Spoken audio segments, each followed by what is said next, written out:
you're not. You kind of can just focus on the kind of the needs and the wants of the people you're playing, and you don't have to spend too much time thinking about being funny. Exactly. Yeah.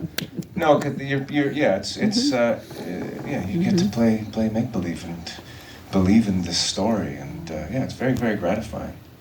I recommend that.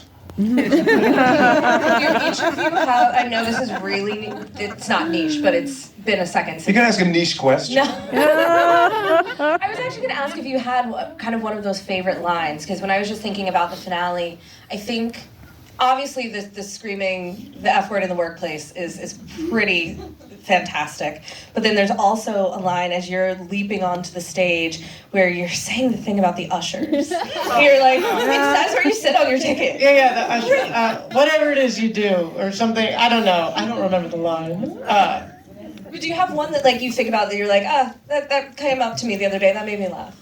Like of our own? Or even just of the show in general. Can I read? Please. It's Cheyenne. She says, the world is hard, with all the meanness, the cruelty. People today want to fight. They want to be angry. Okay, but how do we express that anger? How do we make it into something better? How do we create hope when no one listens? Maybe you dance. You feel, you change the story. Dance can do that. Dance lets you float above it all. It lets you play in the clouds. That's a good line. And that's the show.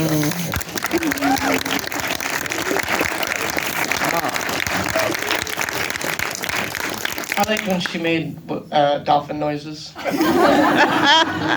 Actually, that dichotomy right there is the show. Thank you for joining us for this show this evening.